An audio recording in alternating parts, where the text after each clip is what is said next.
Welcome to another video. In the spring of 1854, a mysterious series of ailments baffled every doctor from Cincinnati to Louisville as 7 members of the Caldwell family in Fayette County, Kentucky, perished within a single month. Spanning 3 generations, the victims all exhibited the same horrifying progression: intense skin inflammation leading to festering sores, followed by high fevers, mental wandering, and eventually, death. The horror deepened when it was realized that every family member had recently donned new clothes, crafted by the very same hands. Though local officials originally entered the details of the deceased with the deceased, modern discoveries of period correspondence have brought to light a truth so malevolent it was scrubbed from the history books. The perpetrator was an enslaved houseworker named Dinah, whose path to vengeance was as brilliant as it was fatal. Before we delve further into the account of Dinah and the Caldwell estate, if you find yourself drawn to these obscured and grim chapters of the American past, please subscribe to the channel and toggle the notification bell. We also invite you to share in the comments which state you are joining us from. We truly value building a community of enthusiasts for hidden history. The events on that Kentucky farm would permanently alter our perception of the subtle defiance that permeated the Antebellum South, a place where intellect and desperation merged to forge a terrifying brand of retribution. Situated just 17 miles outside of Lexington, the Caldwell plantation encompassed 300 acres of Kentucky's premier bluegrass territory. By 1854, the estate was recognized as one of the county's most affluent holdings. Its undulating hills were thick with tobacco destined for top-tier prices in Louisville. Overlooking this vast operation like a stone sentinel stood the main residence, a grand Georgian colonial featuring a wraparound veranda and 6 towering white pillars. Having inherited this domain from his father in 1839, Samuel Caldwell spent a decade and a half molding it into a pinnacle of Kentucky agricultural profit. Beyond his tobacco yields, he managed a massive hemp enterprise, providing bagging and rope to the Mississippi Valley, a mill for processing his own timber, and a distillery whose bourbon reached markets from New Orleans to Chicago. By that fateful spring, Samuel's status as one of central Kentucky's premier slaveholders was cemented by his ownership of 57 human beings. He was a man of cold calculation who viewed the institution of slavery through the lens of a business investment, focused entirely on cutting costs while driving up returns. While his peers admired his financial brilliance, those he enslaved lived in terror of his detached, mechanical cruelty. His wife, Margaret Henley Caldwell, was a product of Virginia's tobacco aristocracy. Raised by a father with holdings in 3 separate counties, she was taught to regard enslaved people as complex tools requiring regular upkeep and firm discipline to remain productive. Bringing a dowry of 12 enslaved people who had served her family for years, Margaret governed the domestic sphere with the same uncompromising grip her husband applied to the acreage. In 1854, the household also included Samuel's mother, Constance. At 74, her physical frame was brittle, but her intellect remained sharp. Having seen Kentucky evolve from a wild frontier into a structured plantation society, she held fast to the conviction that white families possessed absolute dominion over their property. She remained a powerful force in the home, taking a sharp interest in the control and instruction of the domestic staff. Representing the next generation of the slaveholding elite were Samuel and Margaret's 3 children. Thomas, 22, was a recent Transylvania University graduate who had studied politics and law in Lexington to better defend Kentucky's slave interests on the national stage. His ambition was mirrored by a streak of malice that made him exceptionally brutal toward the plantation's laborers. The middle child, 20, 17-year-old Mary Elizabeth was a highly sought-after bachelorette engaged to Jonathan Pemberton, whose family estate sat on the banks of the Kentucky River. Their June 1854 wedding was expected to be a landmark social affair, uniting two of the territory's most influential dynasties. The youngest, 17-year-old Samuel Jr., already possessed the icy, analytical mind of his father. He spent his time mastering the logistics of the estate, from the chemistry of the soil to the psychological manipulation required to subjugate a large workforce. Also in the home was Margaret's sister, Catherine Henley, who had arrived 2 years prior following their father's passing. At 28, Catherine had bypassed marriage to keep her autonomy, yet she reveled in the power she held over the enslaved house staff, without the burden of running her own farm. Her reputation for cruelty toward the domestic workers was infamous, even by the harsh standards of the era. The prosperity and standing of this family rested entirely on the backs of 57 people who labored from sunrise to sunset. Yet, among the house staff, none was as prized or talented as a 29-year-old woman named Dinah. Dinah's expertise made her a cornerstone of the household and the envy of the region's elite. Her sewing precision could match any professional in Lexington. She produced complex embroidery for formal events and crafted garments that mirrored the high fashions of New York and Paris. Her mastery of construction, color, and textile quality was so advanced that guests often noted the Caldwells' attire surpassed what was seen in Richmond or Charleston. Born on the estate in 1825, Dinah was apprenticed as a child to her mother, Ruth, the previous head seamstress. Ruth, recognizing her daughter's rare intellect, had clandestinely taught her literacy, a crime for enslaved people in Kentucky, but a skill that made Dinah even more indispensable. It allowed her to interpret intricate patterns, read fashion journals, and maintain precise records of measurements. The Caldwells never guessed that Dinah's reading went far beyond the world of fashion. By accessing the family library in secret, she spent years mastering medicine, botany, and chemistry, always returning the books to their precise spots to evade notice. Her self-taught grasp of plant science would have rivaled that of a university scholar. Dinah occupied a precarious spot in the social hierarchy of the house. Her talent made her an asset, but her hidden brilliance made her a threat. She carefully cultivated a persona capable but humble, skilled but unlearned, obedient but never independent. This act shielded her for years, yet the mental toll of witnessing daily atrocities grew heavier with every passing season. The winter leading into 1854 was grueling, marked by bitter weather and escalating abuse. A string of weak tobacco harvests left Samuel Caldwell desperate to preserve his status, resulting in decreased rations, longer hours, and more frequent lashings. The house staff, constantly under the family's gaze, suffered the most. Dinah was forced into 18-hour shifts to satisfy the family's unending need for new linens and finery for the social season, all while enduring the heartbreak of seeing her community brutalized. The breaking point arrived in February 1854. To cover a gambling debt Thomas had run up in college, Samuel announced he would sell Dinah's 14-year-old daughter, Sarah. Of Dinah's 5 pregnancies, Sarah was one of only 3 children to survive. The thought of her daughter being sold into the Deep South pushed Dinah past the point of no return. During the restless nights that followed, Dinah devised her retribution. She would transform the very craft that made her valuable into a tool to liquidate the family that had destroyed her own.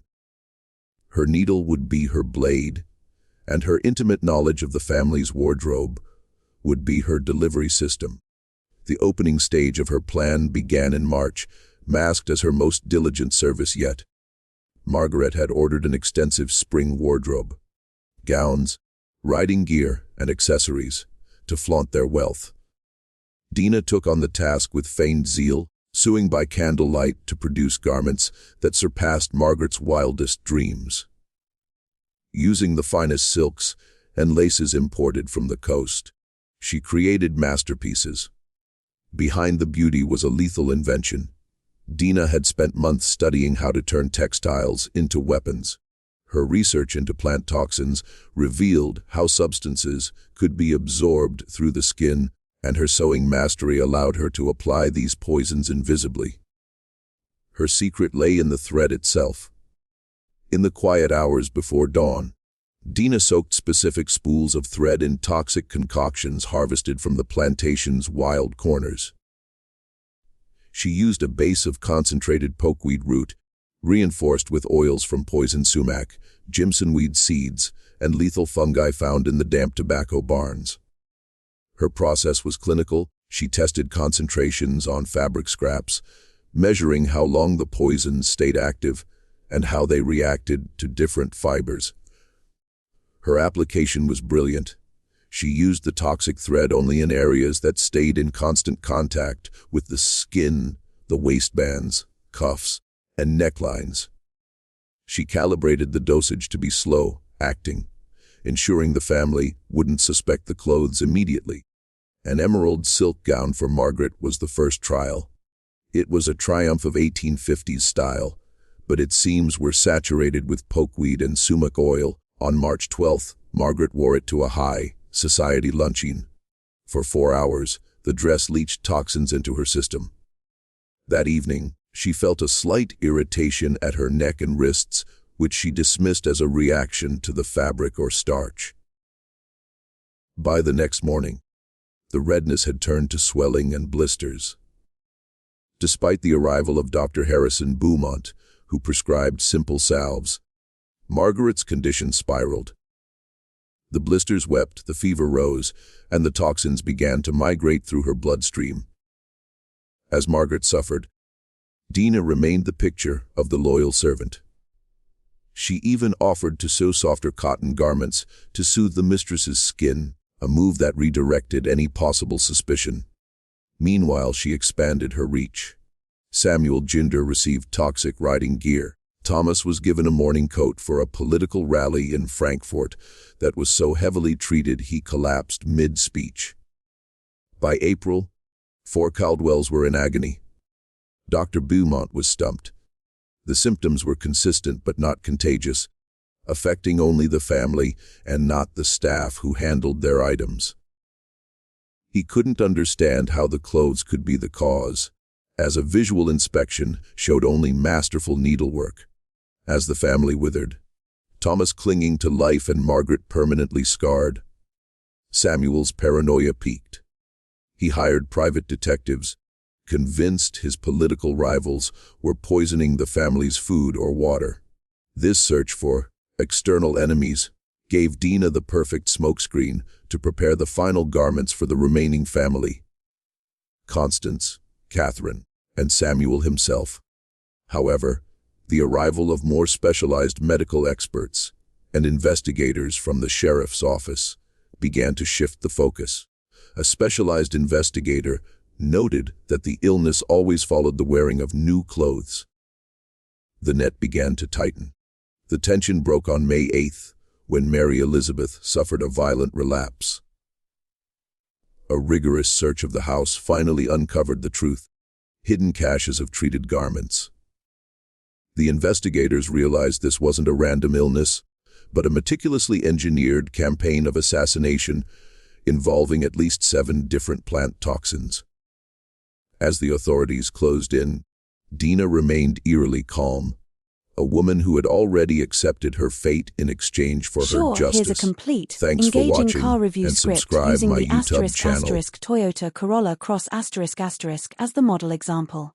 If you'd like a different car, tell me the model name and I'll tailor it exactly. If you're in the market for a compact SUV that blends reliability, practicality, and modern features without stretching your budget too far, the Toyota Corolla Cross might just catch your attention.